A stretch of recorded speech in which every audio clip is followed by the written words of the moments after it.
नमस्कार, आप देख रहे हैं खबर फास्ट और सवाल आपका लेकर हाजिर हूं मैं कायनात अंसारी। हरियाणा में सफाई कर्मचारी सरकार से खफा हैं। 2 दिन की सांकेतिक हड़ताल से सफाई कर्मचारियों ने संकेत दिया है कि सरकार अगर अब भी नहीं चेती तो आगे बड़ी लड़ाई शुरू की जाएगी, यानी प्रदेश भर में सफाई कर्मचारी अनिश्चितकालीन हड़ताल पर चले जाएंगे।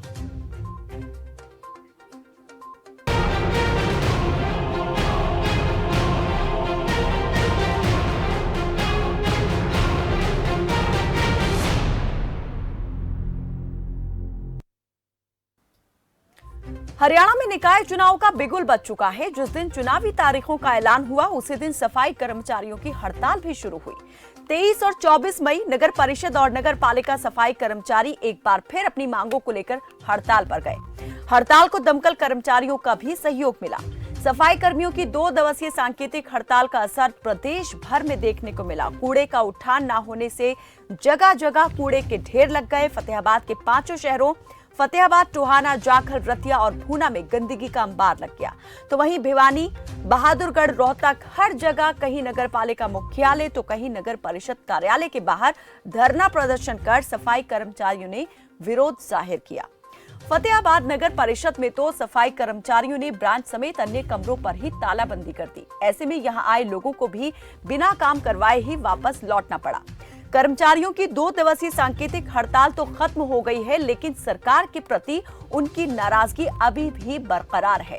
सफाई कर्मचारियों ने सरकार पर वादा खिलाफी का आरोप लगाया है और चेतावनी दी है कि अगर जल्द ही सरकार ने उनके मसले को हल नहीं किया तो वो अनिश्चितकालीन हड़ताल पर चले जाएंगे। क्या प्रदेश एक बार फिर कूड़े के ढेर में होगा तब्दील या मान जाएंगे सफाई कर्मचारी? यही है सवाल आपका। सवालों पर नजर डालने और चर्चा में आगे बढ़ने से पहले आपको सुनवाते हैं सफाई कर्मचारियों का क्या कहना है।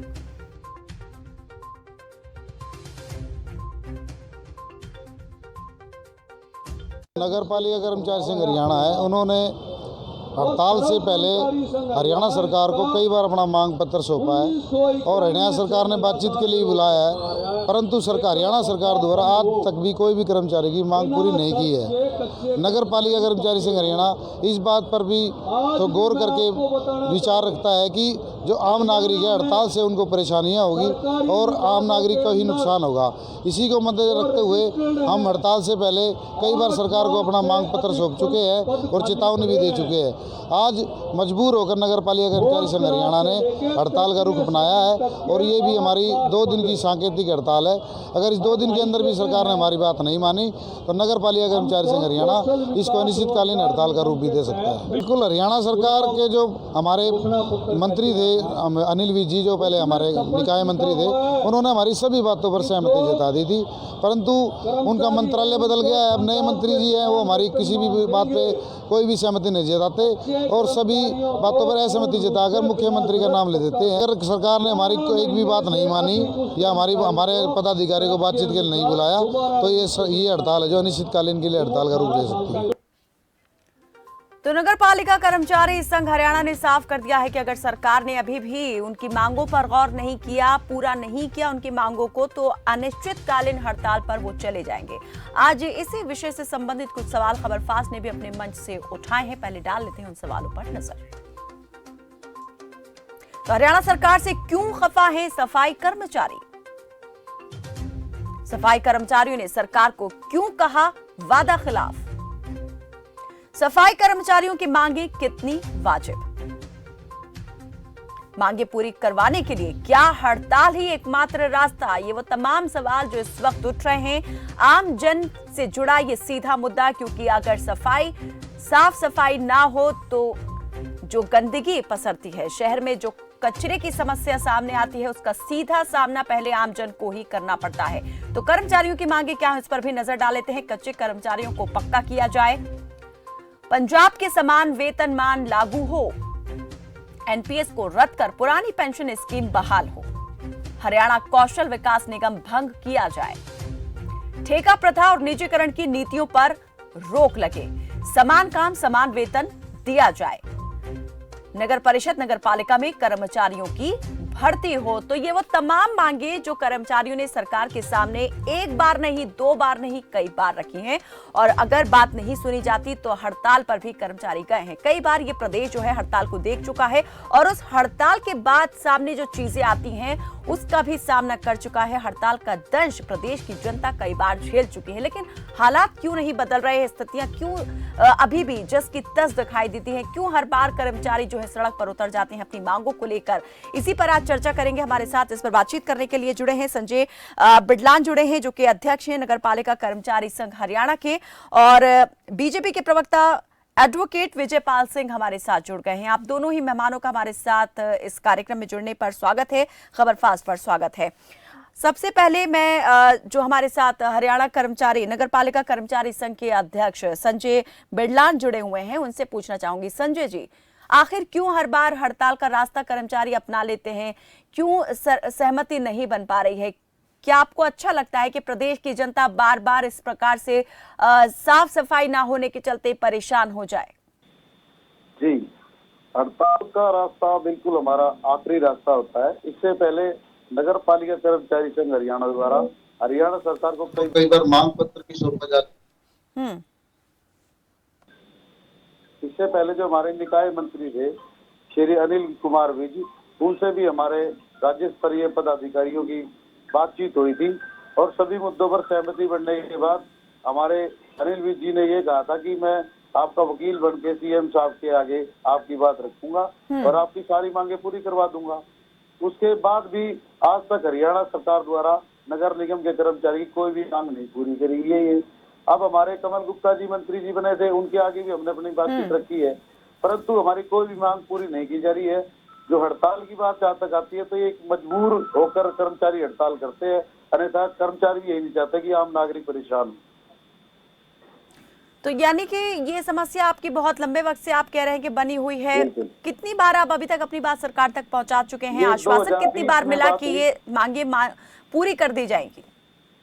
2020 में ये बात मानी गई थी अनिल विज जी द्वारा मीटिंग करके, परंतु आज दो वर्ष हो गए। हमने इससे पहले हड़ताल से पहले हमने कई बार नोटिस दिए है, हमने शहर में प्रदर्शन भी किया है, गेट मीटिंग भी की है और तो क्या हमने कर्मिक भूख हड़ताल भी की है, परंतु सरकार की कानों पे जू नहीं रेंगती है। सरकार कर्मचारी की कोई भी बात को अनसुना कर देती है और हमारी बातें नहीं मानती है।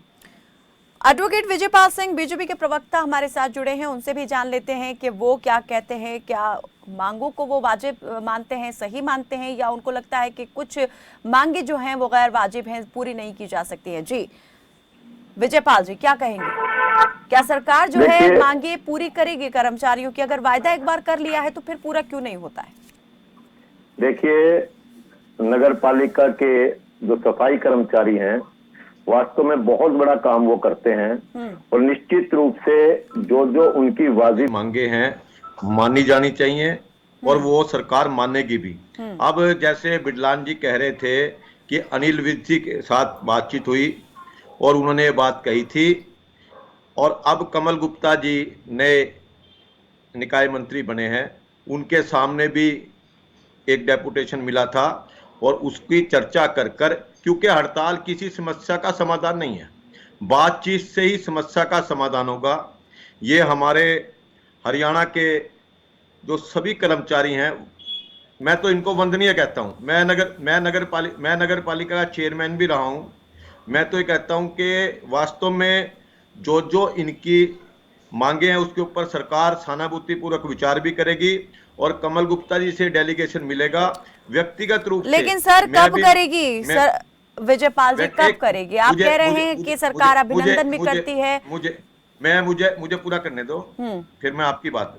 निश्चित रूप से मैं भी व्यक्तिगत रूप से इनकी जो विषय है उसको लेकर हम इसके बारे में सरकार से आग्रह करेंगे, मुख्यमंत्री से मिलकर इनको पूरा कराने के अंदर, और जो ये विषय सामने आएगा।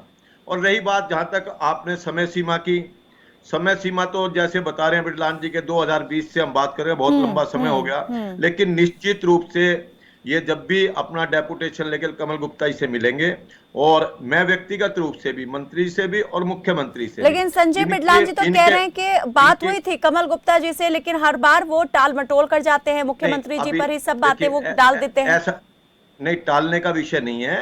देखिए, बात यह है कि बातचीत में कुछ चीजें ऐसी होती हैं, बिडलान जी को पता है, मुझे भी पता है, जब हम बातचीत करते हैं कहीं ना कहीं समाधान के रास्ते पे हम पहुंचते हैं।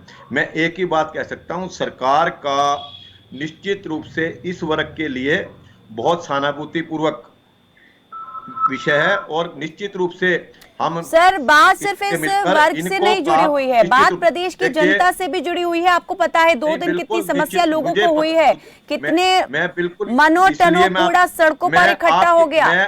देखिए, बिल्कुल निश्चित रूप से अगर एक दिन भी घर की सफाई नहीं होती तो क्या हाल होता है। और जो ये कर्मचारी हड़ताल के ऊपर गए हैं, मैं इन्होंने भी 2 दिन की सांकेतिक हड़ताल करी है, और निश्चित रूप से इस दिन के जो बीच के अंदर का समय मिला है उसका सरकार भी सदुपयोग करेगी और हमारे कर्मचारी भाई भी सदुपयोग करेंगे। कुछ चीजें अदालतों के अधीन होती हैं, कुछ बातें अदालत के थ्रू आती हैं, और सुप्रीम कोर्ट का जब कोई आदेश होता है वो उसका हमें भी पालन करना पड़ेगा, इन कर्मचारियों को करना पड़ेगा। जहां तक कौशल विकास निगम की बात है, एक विषय आया था कि नगर पालिका के कर्मचारियों को जो ठेके के ऊपर ठेकेदार होता था, वो उनका पीएफ और ईएसआई का समस्या, ये आज से नहीं, पिछले 10-15 सालों से वो उन गरीब कर्मचारियों का पीएफ और ईएसआई भी घुल जाता था। मैं निश्चित रूप से कहता हूं, इस कौशल विकास निगम का एक सबसे बड़ा फायदा क्या है, इन कर्मचारियों का जो पीएफ है, जो ईएसआई है, वो इनको पूरा मिलेगा। और निश्चित रूप से एक बताता हूं, एक अच्छी व्यवस्था है। और फिर भी अगर इनको ये फिर भी बिडलान जी, संजय जी आप समझ ही नहीं पा रहे सरकार की जो व्यवस्था है, आपने शायद समझा ही नहीं है, आपने उसको खत्म करने की मांग कर दी है। अगर आप इसकी व्यवस्था नहीं, आप इसमें डिस्कस करिए। देखिए बिडलान जी सुनिए, आप इसमें चर्चा करिए, मंत्री जी के साथ बैठिए। अगर आपको लगता है कि ये नहीं, चलिए मैं इसी पर आने वाली थी कि जो कौशल विकास निगम है उसे खत्म करने की मांग क्यों कर रहे हैं कर्मचारी। आप कह रहे हैं कि वो फायदेमंद है, हमें भी लगता है कि अगर कोई व्यवस्था सरकार ने बनाई है तो फायदे के लिए ही बनाई होगी, लेकिन कर्मचारी उसे कैसे अपने विरुद्ध देख रहे हैं। जी संजय जी। सबसे पहले तो ये बताना चाहता हूँ, कौशल रोजगार निगम एक कर्मचारी को लगाने के लिए परमानेंट साधन नहीं है। ये सिर्फ 11 महीने का एक तरह से एग्रीमेंट है। उस 11 महीने के बाद सरकार उसको लगाए या न लगाए इसकी बात की कोई गारंटी नहीं। उसके बाद उसमें ये शर्त हो रहा है कि कर्मचारी किसी भी तरह की कहीं पर याचिका या प्रार्थना पर नहीं डाल सकता कि उसके साथ क्या हो रहा है। तो ये बहुत सी मांगे, और कुछ कर्मचारियों के आगे तो जिस पद के लिए शिक्षा की जरूरत नहीं है उसमें शिक्षा की 10वीं पास मांग लिए। तो हमारा सफाई कर्मचारी और ये हेल्पर के पद है जो, उसमें अगर 10वीं पास नहीं है तो कर्मचारी तो ऑन रोड हो गया, जो 5-5 वर्षों से लगातार अपने विभागों में कार्य कर रहा है। चलिए, ये शर्तें आपको लगता है कि ये जो है उनके अगेंस्ट जाती हैं कर्मचारियों के, जो इस प्रकार से लगा दी गई हैं।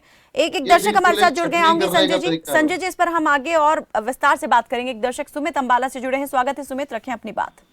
नमस्ते मैम। जी नमस्ते मैम, एक तो मैं कहना चाहता हूँ कि सरकार को कर्मचारियों की मांगों को मानना चाहिए, क्योंकि ये जो हमारे कर्मचारी हैं, ये हमारे इस वातावरण को, हमारे शहर गांव को स्वच्छ रखते हैं, हमारे लिए इतना काम करते हैं ताकि हम अपने आराम की जिंदगी जी सकें। इनकी हर मांगों को पूरा करना चाहिए। और अभी ये भाजपा के प्रवक्ता बैठे थे, मैं खुद भाजपा को फॉलो करता हूँ, ये कह रहे थे कि ये है वो है। अनिल विज एक बड़े नेता हैं देखो, और मुख्यमंत्री जी उनकी बात को हमेशा काट ही देते हैं। और जो अभी कमल गुप्ता जी मंत्री बने हैं, वो तो एक छोटे मोटे मंत्री हैं, उनकी बात को किसने मानना। वो तो बेचारे आजकल हर प्रदेश में, हर पार्टी की बात कर रहा हूँ मैं, कि लगभग आजकल तो ये है कि उनको तो बस एक सिक्योरिटी और कोठी वाले मंत्री कहा जाता है, चलती तो किसी की है ही नहीं। हर उसमें बस मुख्यमंत्री होता है, भाई मुख्यमंत्री मुख्यमंत्री मुख्यमंत्री, और तो किसी की कोई औकात ही नहीं होती। तो या तो उनको अधिकार दें भाई मंत्री अपना निर्णय ले सके और उसको फाइनल करे, तो वो मंत्री मुख्यमंत्री बिठा लेता है बाहर। चलो अनिल विज जी तो बड़े नेता हैं, वो तो अपने दम पे करा लेते हैं हाईकमान को कह के। तो कमल गुप्ता जी कहाँ जाएंगे, वो तो यही कहेंगे भाई मुख्यमंत्री करेंगे, मुख्यमंत्री करेंगे। तो मेरा ये कहना है कि सरकार को इनकी मांगों को मानना चाहिए कर्मचारियों की, और इनको संतुष्ट करना चाहिए। बिल्कुल। चलिए सुमित जी, मैं एक बात आपसे यही जानना चाहूंगी, 2 दिन की जो ये सांकेतिक हड़ताल रही, कितनी दिक्कत इससे हुई? दिक्कत तो हुई है मैम, बहुत दिक्कत हुई है। फिर उसमें हमें अपना जो कचरा होता है जो वो फिर आसपास के वातावरण को प्रदूषित करता है मैम। आसपास के प्लाटों में, सड़कों पे डालना पड़ता है, तो उससे फिर बीमारियां फैलती हैं। चलिए, बहुत शुक्रिया सुमित जी हमारे साथ इस बातचीत में जुड़ने के लिए। जी संजय बिडलान जी, आपने कहा कौशल जो विकास निगम है वो उसकी जो शर्तें हैं वो सूट नहीं करती हैं कर्मचारियों को, उनके खिलाफ जाती हैं। इसके अलावा क्या आप इसमें संशोधन की मांग करते हैं कि कुछ संशोधन हो जाए? अगर खत्म नहीं होता है, कुछ चीजें तो होंगी जो आपको सही लगती होंगी कि हाँ अच्छी भी हैं। अगर आप कुछ एक नेगेटिव साइड देख रहे हैं, पॉजिटिव भी तो होगी। सबसे पहले कर्मचारी को एक रोजगार की गारंटी देने का कार्य करना चाहिए सरकार को कौशल रोजगार निगम के तहत। और दूसरा, जो कर्मचारियों पर शिक्षा का जो थोपा गया है कानून, वो शिक्षा ना लागू, क्योंकि कर्मचारी पहले तो अनपढ़ था, वो 5-10 वर्षों से काम कर रहा है, 5-7 पढ़ रहा है। उसके बाद अगर कौशल रोजगार निगम चालू होता है तो उनको 10वीं का प्रमाण पत्र मांगते हैं, तो इससे कर्मचारी के सर पर तलवार है बेरोजगारी की। तो हम ये चाहते हैं कि जैसे पहले कर्मचारी हमारे लगे हुए हैं, कम से कम वो तो कौशल रोजगार में एज इट इज फिट हो जाए। इससे पहले जिन शर्तों पर सहमति बनी थी, जरा वो भी बताएं, कौन कौन सी ऐसी शर्तें थी जिनको कहा गया था कि पूरी मान ली गई हैं और ये जल्द पूरे कर दिए जाएंगी? शर्तें सबसे पहले तो ये थी, हमारे जो कोरोना काल में जो हमारे सफाई कर्मचारियों ने शहर के बीच में आकर अपनी जान जोखिम में डालकर जो कार्य किया है, उनमें हमारे कुछ कर्मचारियों की मृत्यु हो गई थी। हमारी यही मांग थी कि हमारे जो मृतक कर्मचारी है उसके आश्रितों को 50 लाख रुपए मुआवजा दिया जाए और एक सरकारी नौकरी जाए, परंतु सरकार द्वारा सिर्फ कर्मचारी के आश्रितों को 10 लाख रुपए ही दिए।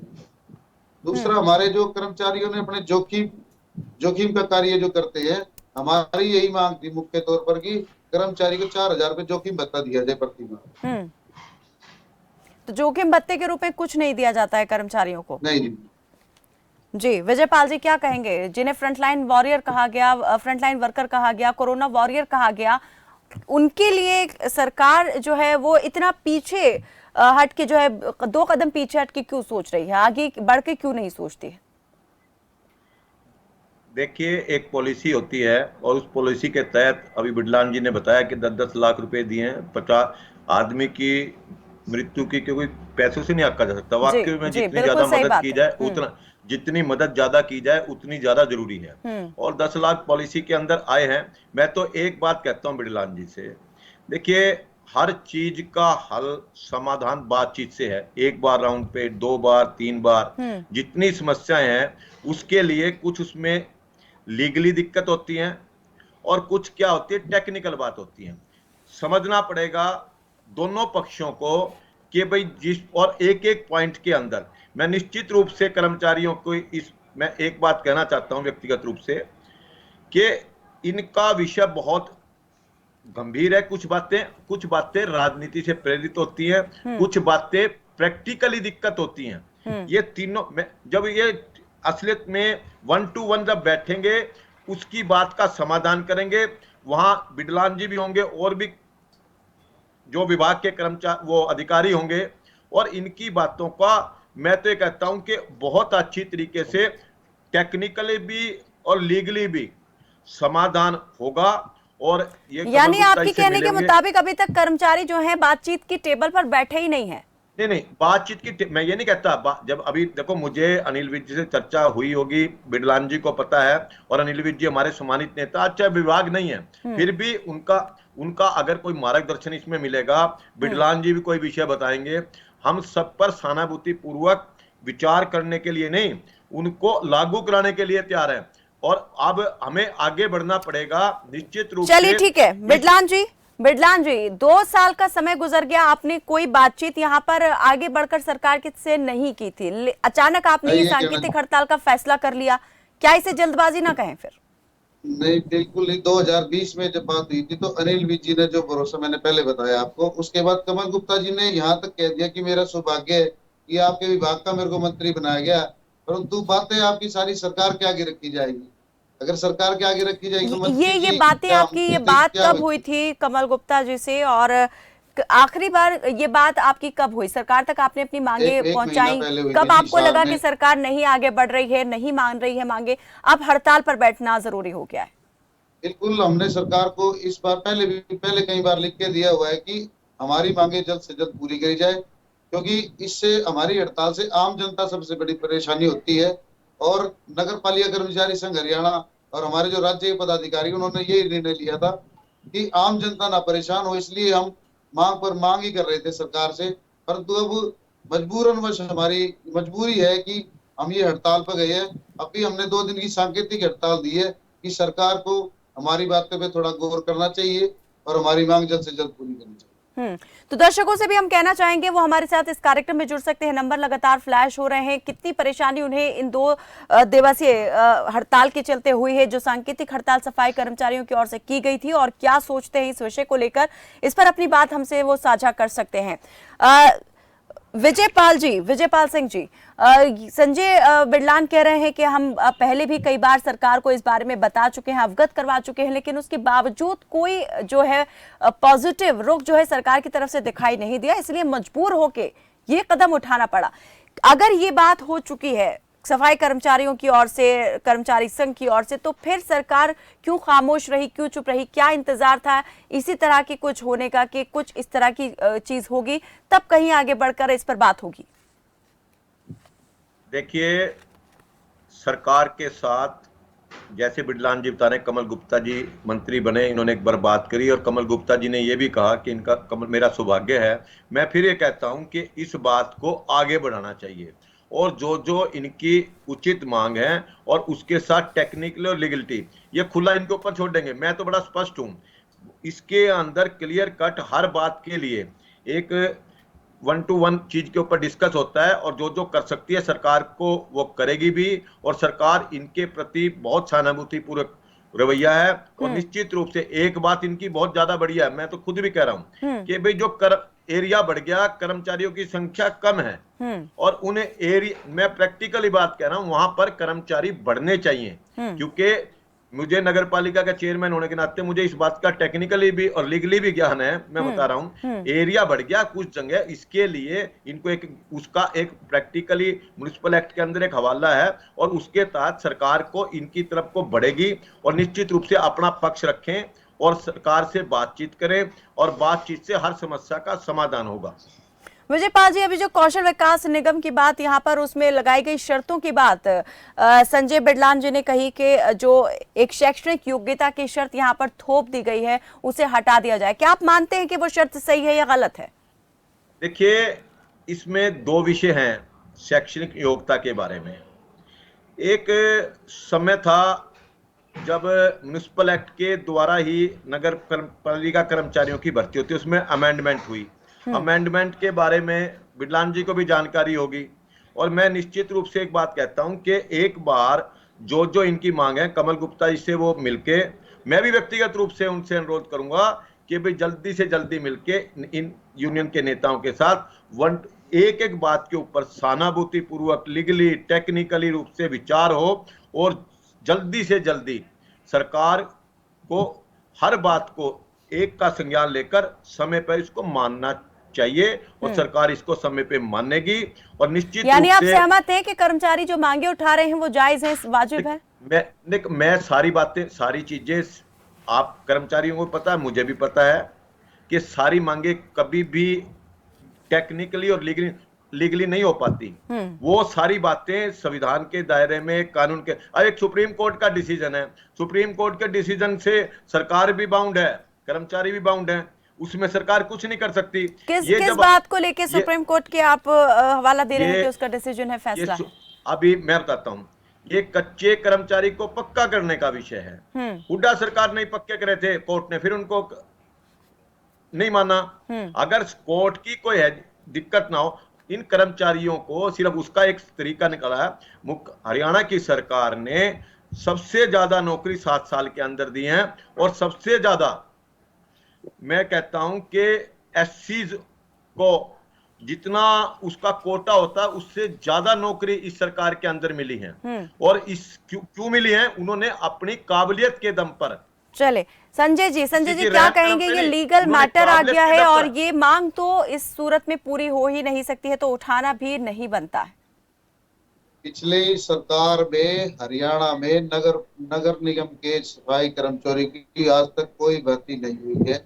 इस बात की हम विजयपाल जी की बात मानते हैं, परंतु सरकार जो लगे हुए हैं कर्मचारी, हमारे सफाई कर्मचारी अन्य पदों पर लगे हुए हैं, उनके ऊपर जो नौकरी की गाज गिरने वाली है, कम से कम उसको तो रोके सरकार। और जिस तरह सरकार अलग अलग पॉलिसी बनाती है, तो भर्ती की भी पॉलिसी बनानी चाहिए।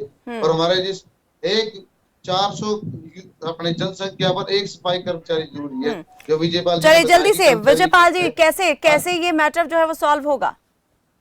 देखिए, निश्चित रूप से सरकार और यूनियन कर्मचारी बैठकर इसका समाधान एमिकेबली निकाल लेंगे और इसमें कर्मचारियों का भी भला है, जनता का भी भला है, सबका इसी में भला चलिए, है। यानी और कि निश्चित आप रूप से इस बात का इसका आश्वासन दे रहे निश्चित हैं रूप जी। से इसका समाधान नहीं, इसका मैं आश्वासन नहीं दे रहा, मैं तो ये कह रहा हूं ये समाधान निकलना ही चाहिए। ठीक है, नहीं आप ये उम्मीद जरूर यहाँ पर बंधा रहे हैं कि सरकार से आप बातचीत करवाने के लिए बात करेंगे और जल्द इस मामले को लेकर जो कर्मचारियों का प्रतिनिधि मंडल है वो बात करेगा, सरकार तक पहुंचाएगा अपनी बात। बहुत शुक्रिया आप दोनों ही मेहमानों का हमारे साथ इस बातचीत में जुड़ने के लिए। तो हड़ताल तो समाप्त हो गई है, लेकिन आने वाले खतरे की आहट से आगाह जरूर कर गई है। ऐसे में सरकार बातचीत के दौर को आगे बढ़ाकर सफाई कर्मचारियों को मना लेती है या स्थिति के बिगड़ने का इंतजार करती है, ये देखने वाली बात होगी। फिलहाल के लिए मेरे साथ बस इतना ही। आप देखते रहें खबर फास्ट। नमस्कार।